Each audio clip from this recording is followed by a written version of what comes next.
السلام علیکم ورحمۃ اللہ وبرکاتہ۔ اعوذ باللہ السمیع العلیم من الشیطان الرجیم من ہمزہ ونفخہ ونفثہ۔ بسم اللہ الرحمن الرحیم۔ قل یا ایھا الناس انما انا لکم نذیر مبین فالذین آمنوا وعملوا الصالحات لهم مغفرۃ ورزق کریم والذین سعوا فی آیاتنا معاجزین اولئک اصحاب الجحیم۔ اے نبی کریم صلی اللہ علیہ وسلم، آپ لوگوں سے کہہ دیجئے کہ لوگوں، میں تو بس تمہیں کھلم کھلا ڈرانے والا ہوں۔ چنانچہ جو لوگ ایمان لائے اور انہوں نے نیک عمل انجام دیے ان کے لیے مغفرت ہے اور عزت کی روزی ہے، اور جن لوگوں نے ہماری آیتوں کو نیچا دکھانے کی کوشش کی ان کے لیے جہنم ہے، وہ جہنمی لوگ ہیں۔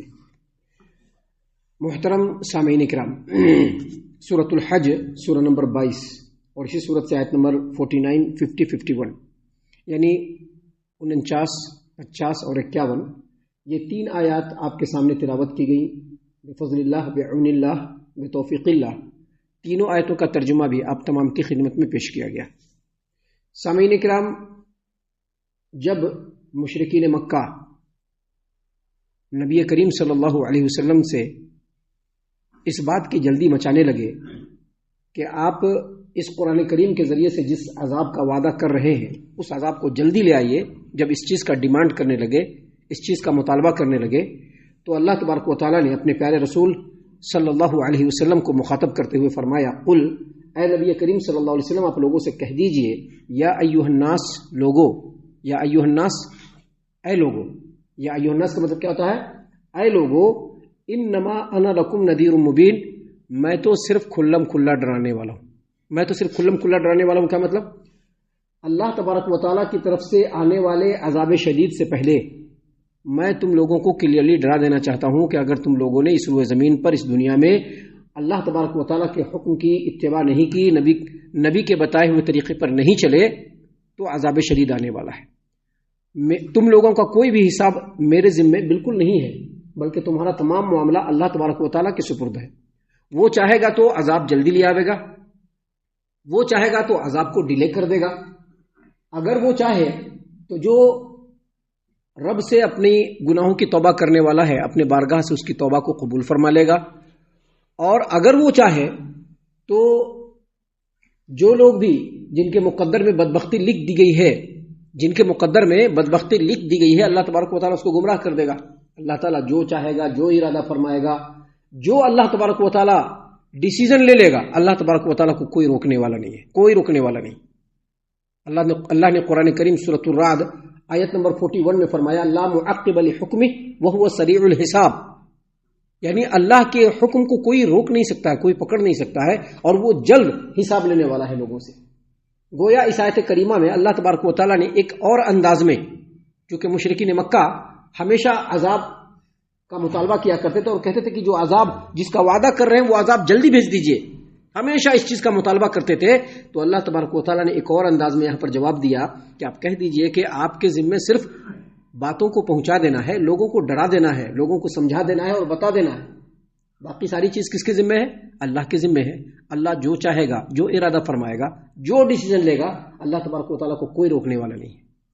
سامعین کرام، اس کے بعد اللہ تبارک و تعالیٰ نے فرمایا، انما انا لکم نذیر مبین فالذین آمنوا وعملوا الصالحات، یعنی نبی صلی اللہ علیہ وسلم کو اللہ تبارک و تعالیٰ نے حکم دیتے ہوئے فرمایا کہ آپ کہہ دیجئے، انما انا لکم نذیر مبین، بے شک میں تم لوگوں کو کھلم کھلا ڈرانے والا ہوں، فالذین آمنوا وعملوا الصالحات، پس وہ لوگ جو ایمان لائے اور نیک اعمال انجام دیے، پس وہ لوگ جو ایمان لائے اور نیک اعمال انجام دیے، یعنی فرسٹ جو اللہ تبارک و تعالیٰ نے قرآن کی شکل میں نازل فرمایا، اور جو اللہ تبارک و تعالیٰ نے اپنے دل کے اوپر وحی فرمائی اور نبی صلی اللہ علیہ وسلم نے ان باتوں کو لوگوں کے سامنے پیش کیا، تو فرسٹ اس پر ایمان لائے، اللہ پر ایمان لائے، اللہ کے رسولوں پر ایمان لائے، رسول کریم صلی اللہ علیہ وسلم پر ایمان لائے، جنت اور جہنم پر ایمان لائے، قیامت کے دن پر ایمان لائے، اچھے اور بری تقدیر پر ایمان لائے، اور ایمان لانے کے بعد اپنے عمل کے ذریعے سے اس بات کی تصدیق کی۔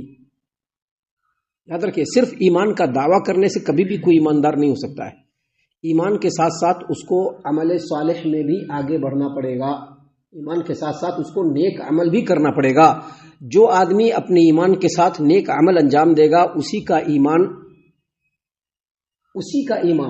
صحیح معنوں میں ایمان ہے، وگرنہ صرف مسلمان کے گھر میں پیدا ہو جانا اور مسجد کے آزو بازو میں پیدا ہو جانا اور یہ سمجھنا کہ ہم ایمان والے ہیں، بالکل ایمان والے نہیں، بالکل ایمان والے نہیں ہیں۔ ایمان والے وہ ہیں جو اپنے ایمان کو اپنے نیک عمل سے اٹیسٹڈ کرتے ہیں، اٹیسٹڈ۔ اسی لیے اللہ تبارک و تعالیٰ نے فرمایا فالذین آمنوا وعملوا الصالحات، پس وہ لوگ جو ایمان لائے اور اپنے ایمان کی تصدیق اپنے نیک عملوں کے ذریعے سے کیا، اللہ نے فرمایا لہم مغفرۃ، ان کے لیے مغفرت ہے۔ مغفرت کیا مطلب؟ پچھلے جو بھی گناہ ہوا ہوگا اللہ اس کو معاف فرما دے گا۔ جب انسان ایمان لائے گا اور نیک عمل کو انجام دے گا تو پیچھے جتنے بھی گناہ ہوئے ہوں گے اللہ تبارک و تعالیٰ ان گناہوں کو معاف فرما دے گا۔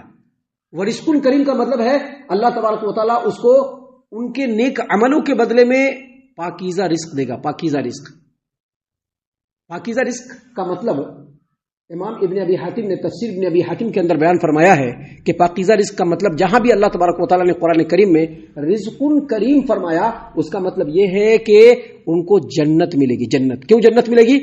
کیونکہ جنت میں جنتیوں کو جو کھانے پینے کے لیے دیا جائے گا، جن برتنوں میں رکھ کر کے کھانے پینے کے لیے دیا جائے گا، جو پہننے اوڑھنے کے لیے دیا جائے گا، وہ بالکل اعلیٰ قسم کا ہوگا۔ ایسا ہوگا کہ اس کے بارے میں انسان سوچ بھی نہیں سکتا، ایسا ہوگا کہ انسان اس کے بارے میں خیال کر بھی نہیں سکتا، اس کے دل میں اس چیز کا تصور آ بھی نہیں سکتا۔ ایسا ہے اللہ تبارک و تعالیٰ نے رزق کریم کا جو مفہوم رزق کریم کے بارے میں جو نازل فرمایا اس کا مفہوم اہل علم اور سلف صالحین نے یہ بتلایا ہے۔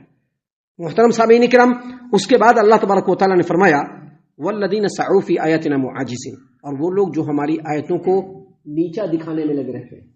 اس کا ایک ترجمہ مترجمین نے بھی کیا ہے، وہ لوگ جن لوگوں نے ہماری آیتوں کے بارے میں، آیتوں کو جھٹلانے کے بارے میں عاجز کیا۔ دیکھیں اس کی معاجزین، وہ لوگ جو ہماری آیتوں کے جھٹلانے کے بارے میں عاجز کیا، یا وہ لوگ جو ہماری آیتوں کو نیچا دکھلانے میں لگے ہوئے ہیں۔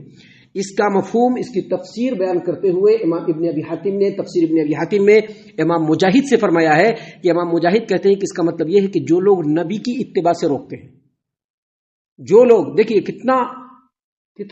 کتنی سینسٹیوٹی ہے اس پر، صرف غیروں کو نہیں مسلمانوں کو بھی غور کرنا چاہیے۔ صرف غیروں کو غور نہیں کرنے کی ضرورت ہے، مسلمانوں کو بھی غور کرنے کی ضرورت ہے۔ دیکھیے اللہ نے کیا فرمایا، والذین سعوا فی آیاتنا معاجزین، اور وہ لوگ جو ہماری آیتوں کو جھٹلانے میں عاجز کرنے میں لگے ہوئے ہیں۔ مطلب کیا؟ نبی کی اتباع سے روکنے میں لگے ہوئے ہیں۔ حافظ ابو جعفر ابن جریر طبری رحمۃ اللہ علیہ نے تفسیر الطبری میں عبداللہ بن زبیر رضی اللہ عنہما کا قول معاجزین کے بارے میں کہا ہے کہ معاجزین کا مطلب روکنے والے، یعنی اگر کوئی اللہ اور اس کے رسول کی اتباع کی طرف بڑھنا چاہتا ہے، اس کے دل میں خیال آ رہا ہے تو اس کو ڈائیورٹ کرنا، یہ کام مشرکین مکہ کا سب سے پہلے پہل تھا۔ ہمارے دین اسلام کے اندر سب سے پہلا کام کس کا تھا؟ مشرکین مکہ کا تھا، لیکن اب یہ کام بالکل وائڈ ہو گیا ہے۔ اب غیر تو روکتے ہی ہیں، مسلمانوں میں بھی جو بہت سارے لوگ اپنے اپنے فرقے بنا کر کے رکھے ہیں، وہ لوگوں کو کتاب و سنت سے روکتے ہیں، اس کے لیے مختلف قسم کے ہتھ کنڈے اختیار کرتے ہیں کہ کیسے بھی کر کے قرآن و حدیث کا بول بالا نہیں ہو، ہم لوگوں کی فکر کا بول بالا ہو۔ یہ ہوا نبی کی اتباع سے روکنا۔ اللہ تبارک و تعالیٰ نے فرمایا والذین سعوا فی آیاتنا معاجزین، وہ لوگ جو ہماری آیتوں کو جھٹلانے میں لوگوں کو عاجز کرنے میں لگے ہوئے ہیں، اولئک اصحاب الجحیم، یہی لوگ جہیم والے ہیں، جہیم والے۔ جہیم کا مطلب کیا ہے؟ جہیم کا مطلب ہے وہ جہنم جس کی آگ بالکل گرم اور ہولناک ہو، جس کے اندر انتہائی کربناک حالات ہو، اور جس آگ کا عذاب بالکل سخت ہو، اس کو کہتے ہیں جہیم۔ مطلب یہ کہ جو لوگ بھی نبی کی اتباع سے لوگوں کو روکیں گے، جو لوگ بھی نبی کریم صلی اللہ علیہ وسلم کی اتباع سے لوگوں کو روکیں گے، ان لوگوں کا ٹھکانہ وہ جہنم ہے جو انتہائی ہولناک، انتہائی دردناک، اور جس کا عذاب انتہائی سخت ہے۔ سامعین کرام، اللہ تبارک و تعالیٰ نے اسی بات کو قرآن کریم سورۃ النحل آیت نمبر 88 میں فرمایا الذین کفروا وصدوا عن سبیل اللہ زدناہم عذابا فوق العذاب بما كانوا یفسدون، وہ لوگ جو سب سے پہل اللہ کی آیتوں کا انکار کرتے ہیں، سب سے پہل اللہ کی آیتوں کا۔ دیکھیے آیتوں سے مراد صرف قرآن کی آیت نہیں ہے، آیتوں سے مراد ہر وہ بات ہے جو نبی کی زبان مبارک سے نکلا ہو. آیتوں سے مراد ہر وہ بات ہے جو نبی کریم صلی اللہ علیہ وسلم کی زبان مبارک سے نکلا ہو. اللہ تبارک و تعالیٰ نے فرمایا کہ وہ لوگ جو ہماری آیتوں کا انکار کرتے ہیں، الذین کفروا، جو انکار کرنے والے ہیں، نبی کا انکار کرنے والے، نبی کی اتباع کا انکار کرنے والے ہیں، نبی کی باتوں کا انکار کرنے والے ہیں، کلیئرلی انکار کرنے والے ہیں یا اپنے عمل سے انکار کرنے والے ہیں.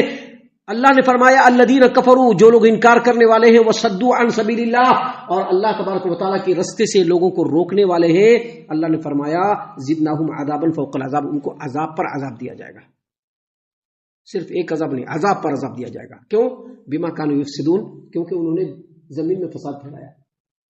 سب سے بڑا فساد جو ہے، سب سے بڑا فساد جب لوگوں کو حق بات بتایا جائے تو اس سے خود بھی روگردانی کرے اور لوگوں کو بھی اس سے روکے. سب سے بڑا فساد یہی ہے زمین پر، کیونکہ یہ زمین اللہ کی ہے، اس زمین کی ہر چیز اللہ کی ہے، اور اللہ نے جو چیز نازل کیا پہلے اس کا انکار کیا اور پھر اس پر لوگوں کو چلنے سے روکا. اس سے بڑا فساد اس روئے زمین پر کوئی نہیں ہو سکتا ہے. ان کے لیے عذاب، ان کے لیے جہیم ہے، یعنی دردناک ہولناک سخت عذاب والا جہنم. ہم اللہ سے دعا کرتے ہیں کہ اللہ تعالی ہم تمام کو ان باتوں سے محفوظ فرمائے. اللہ تعالیٰ ان تمام باتوں پر ہم تمام کو غور و فکر اور تدبر کرنے کی توفیق عنایت فرمائے. صحابہ کرام رضی اللہ عنہم کے طریقے پر چلنے والا بنائے. جنت الفردوس میں جگہ عطا فرمائے. اے اللہ ہم تمام کو جہنم سے پناہ دے. اے رب العالمین ہم تمام کو جہنم سے پناہ دے. اے مالک الملک ہم تمام کو جہنم سے پناہ دے. آمین یا رب العالمین. وما علینا الا البلاغ المبین.